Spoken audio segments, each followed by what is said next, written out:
Meghan still has not established an identity of her own. Meghan Markle has come under fire. Prince Philip, he allegedly gave Prince Harry a warning about getting married to Meghan Markle. There are moments in any long-running public controversy when the temperature shifts decisively, when what had previously been treated as background noise suddenly becomes the central conversation, when the people being discussed can no longer afford the strategy of silence that had served them well enough before. That moment, for Prince Harry and Meghan Markle, appears to have arrived with force in 2026. And the two names sitting at the center of the storm are ones that Harry and Meghan know well, have tangled with before, and have never been able to make disappear. Tom Bower, Lady Colin Campbell. Two very different figures. Two very different methods. One shared conclusion, that the public record surrounding this couple contains serious, unresolved questions, and that the pressure to address those questions is not going away. What makes this current escalation different from the many controversies that have preceded it is the specific nature of what is being raised. This is not a dispute about lifestyle choices, about Netflix deals, or about the wording of a speech. The claims at the center of this storm go directly to the most personal and constitutionally significant dimension of Harry and Meghan's story, the circumstances surrounding the births of their two children, Archie and Lilibet, and the reaction from Harry's direction, described by multiple sources as erupting rather than simply responding, has itself become part of the story in a way that is difficult to separate from the substance of what is being claimed. To understand why this controversy carries the weight it does, you have to begin not with the claims themselves, but with the credibility of the people making them. Because in any high-stakes public dispute, the standing of the accuser matters as much as the accusation. And both Tom Bower and Lady Colin Campbell have built the kind of standing that makes dismissal significantly more difficult than their critics would prefer. Tom Bower did not arrive at this story from the direction of royal gossip. His career across more than 2 decades of investigative biography was built on subjects with considerably more resources and motivation to fight back than a Sussex press operation. He investigated Robert Maxwell. He built detailed accountings of Tony Blair, Richard Branson, and powerful figures across British media and politics. His method, consistent across every book, has always been to work from the inside out, to talk to the people who were actually present in the rooms where things happened, not to reconstruct events from public statements and media reports, but to build accounts from conversations with primary sources who carry personal knowledge of what occurred. His 2022 book, Revenge, Meghan, Harry, and the War Between the Windsors, reached #1 on the Sunday Times bestseller list and drew on 80 separate sources, a number Bower disclosed publicly when his veracity was challenged. His 2026 follow-up, Betrayal, Power, Deceit in the Fight for the Future of the Royal Family, published in March 2026 by Bonia Books UK, landed at the same position on the same list and immediately generated the kind of reaction that suggests something more substantial than a recycling of known information. A spokesperson for Harry and Meghan described it publicly as deranged conspiracy and melodrama, language that was remarkable in its intensity and that produced precisely the effect the couple presumably hoped to avoid. It sent a wave of new readers directly to the book to find out what had provoked a response that strong. Excerpts serialized in the Times prior to publication included an account of an alleged confrontation at Kensington Palace in 2018, shortly after Harry and Meghan returned from their honeymoon, where a reconciliation attempt reportedly collapsed with Meghan telling Prince William to remove his finger from her face while Harry stood by without intervening. Bower also claimed that William had warned Harry early in the relationship that things were moving too quickly, that William had been skeptical of Meghan from the start, and that Queen Camilla had privately observed to a friend that Meghan had brainwashed Harry. These claims alone would have been enough to generate headlines. But the section of the book that produced the most sustained discussion was the one that intersected with territory Lady Colin Campbell had been publicly developing for well over a year before the book appeared. Lady Colin Campbell occupies a different space from Bower, but carries her own distinct form of authority. She is not an anonymous commentator. She does not operate behind the protection of an account without a name attached to it. She uses her title, her name, and her public platform, which commands audiences in the millions across her YouTube channel and various broadcast appearances, to make arguments she attaches herself to personally. If she is wrong about something she has said on the record, she faces consequences that are professional, reputational, and real. That accountability is precisely what distinguishes the kind of commentary she produces from the speculative noise that fills the lower reaches of the internet. What she has been saying about the births of Archie and Lilibet, consistently and with increasing specificity over a period of well more than a year, is that the public record surrounding those events contains significant unresolved tensions that natural explanation cannot satisfactorily account for. She has been clear repeatedly and on the record that she is not making a categorical assertion that Meghan did not give birth to either child.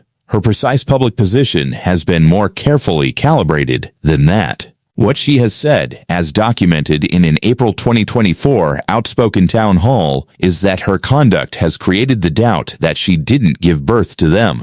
She has also called directly on Buckingham Palace to demand what she described as absolute proof that Meghan bore those children, arguing publicly that without such confirmation, Archie and Lilibet's position in the line of succession sits on an uncertain foundation. That is a constitutional argument, not merely a personal one, and it is one that the palace itself has found difficult to navigate, as Lady Colin Campbell noted herself. To a large extent, the monarchy has its hands tied, she said, because those two children were put in the line of succession because the palace was tendered valid birth certificates, stating Harry was the father and Meghan was the mother. The palace, she argued, has no straightforward legal mechanism to independently verify what those certificates attest to, which means the question, once raised at this level of public seriousness, sits without a clear institutional process for resolution. The specific inconsistencies that have driven this debate are well documented in public. The birth of Archie on May 6, 2019, at Portland Hospital in London generated its own set of questions almost from the moment it was announced.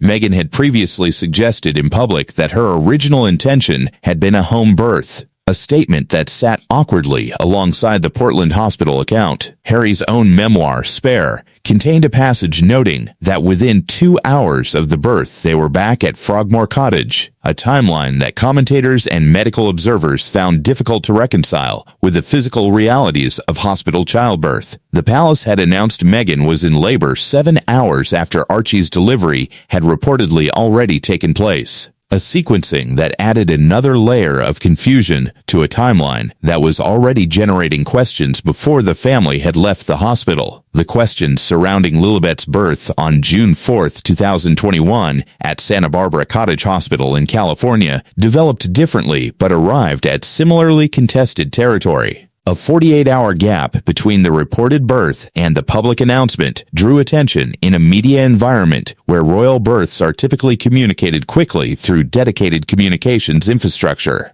Lady Colin Campbell addressed this gap publicly, suggesting the delay raised legitimate questions about the actual timing of events.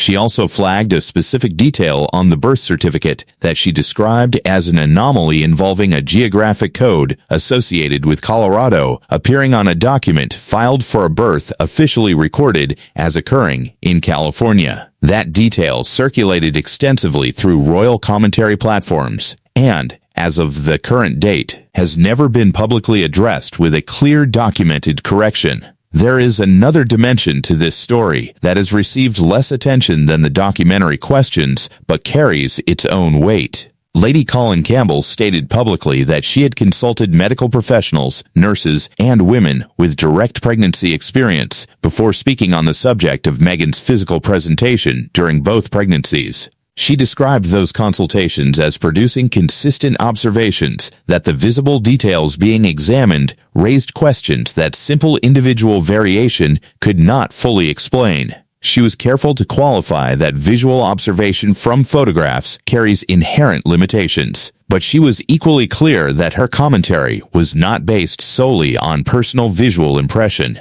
It was based on consultation she conducted before attaching her name to a public argument. Lady Colin Campbell has clarified her position precisely. I'm not saying that she didn't give birth to those children. I'm saying that her conduct has created the doubt that she didn't give birth to them. That distinction matters enormously to how this debate should be understood. The conversation is not primarily about making a definitive claim. It is about the existence and persistence of unresolved questions in a public record that should, in principle, be straightforward to clarify. Now layer onto all of this what Tom Bower's betrayal added in March 2026. The book is not primarily structured around the birth questions that Lady Campbell has been developing. Its scope is considerably broader, running through the financial architecture of the Archewell Foundation, the reported weakness of Meghan's Netflix projects relative to their announced ambitions, the collapse of Harry's involvement with Centibol after serious internal governance and funding difficulties, and a detailed portrait of two people whose relationship with the broader British public and with their own extended family has continued to deteriorate despite repeated attempts at relaunch and repositioning. The book recounts how Meghan and Harry encountered mounting tensions with Harry's charity Centibol, which he had established in 2006, with a brand analysis commissioned by the charity's new leadership, suggesting that controversy surrounding Harry's media ventures had discouraged corporate sponsors, leading several American donors and companies to withdraw their support. That was not a minor subplot. It connected directly to Bower's larger argument that the couple's commercial and charitable ambitions have consistently fallen short of the scale they projected publicly, and that the gap between projection and reality has become a defining feature of how they operate. A spokesperson for the couple responded to the book's pre-publication serialization by stating, "Mr. Bower's commentary has long crossed the line from criticism into fixation," adding that Bower had publicly stated the monarchy depends on actually obliterating the Sussexes from our state of life. That response deserves fair treatment in this analysis. The accusation that Bower's work is driven by an agenda rather than by evidence is one that critics of the book have pressed consistently. It is also worth noting that Bower has faced this accusation across a career of writing about powerful figures who had significant motivation to characterize his work as fixation rather than investigation. He has consistently maintained, and his publishers' legal teams have consistently verified, that what he writes is sourced and defensible. The legal dimension of this story is where the silence becomes most difficult to explain in neutral terms. Harry and Meghan have demonstrated clearly over several years that they are not reluctant to engage the legal system when they believe they have been treated wrongly. Their successful action against Associated newspapers over privacy violations was not a bluff. Their various legal proceedings and public disputes with British tabloids have involved extended and expensive proceedings that they pursued to conclusion. They know how courts work. They have experienced what litigation produces and what it costs and what it requires from both sides. Lady Colin Campbell has spoken directly to this. She stated publicly that she would not be unhappy if Harry and Meghan chose to pursue legal action against her over what she has said, and she gave a specific reason. A courtroom is not a press statement. It is not a spokesperson characterizing a book as deranged conspiracy and melodrama and expecting the description to serve as a factual rebuttal. A courtroom requires documentation. It requires consistency under cross-examination. It requires the full weight of the legal discovery process, which would make private medical records, correspondence, and sworn testimony matters of public record. Lady Colin Campbell's position is that she would not be troubled by that process because her argument has been built on the understanding that it could face exactly that kind of scrutiny. No legal challenge has come. Not to Tom Bower over betrayal. Not to Lady Colin Campbell over years of public commentary that goes directly to the parentage of children connected to the royal line of succession. That absence does not prove the claims being made are accurate. It would be intellectually dishonest to assert that. The decision not to litigate can have multiple explanations, including a rational calculation that legal proceedings would extend and amplify attention rather than eliminate it. But when placed alongside the overall pattern of silence that surrounds these specific questions, the absence of legal action is a data point that this debate has returned to consistently and that shows no signs of ceasing to be relevant. Official birth records in both the UK and the US list Meghan as the biological mother for both Archie and Lilibet. Fact-checking outlets have described the surrogacy claims as baseless, noting that the claims rest on unverified family allegations and tabloid interpretation rather than documentary proof. That context is important and needs to be stated clearly and completely. The existence of official documents matters. The fact that multiple fact-checking operations have examined the available public evidence and found it insufficient to support the surrogacy narrative matters. Responsible coverage of this subject requires that those findings be acknowledged rather than bypassed. What also needs to be acknowledged, however, is that the conversation has not closed in response to those findings. It has expanded. It has moved from the margins of online speculation into mainstream print journalism, best-selling hardback biography, and broadcast commentary reaching audiences of millions. When the same questions keep generating the same levels of attention despite repeated efforts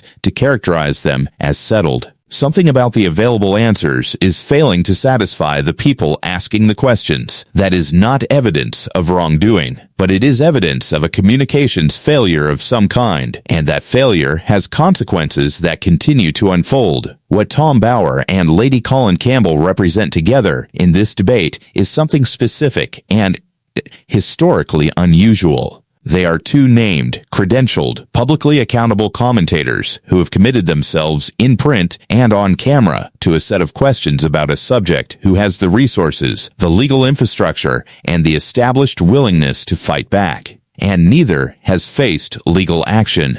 And neither has gone quiet. And the audiences following both of them have continued to grow rather than to shrink as the conversation has persisted. The name Lilibet added another strand to this already complicated tapestry. When Harry and Meghan announced the name of their daughter, the choice appeared to carry enormous sentimental weight. Lilibet was the Queen's most private nickname, one that originated in her earliest childhood, that Prince Philip had used across more than 7 decades of marriage, and that acquired a particular emotional charge after Philip's death in April 2021, just weeks before the birth was announced. The public reaction in most media coverage was warm. A grieving son honoring the people he had lost. A couple reaching back toward a family they had walked away from.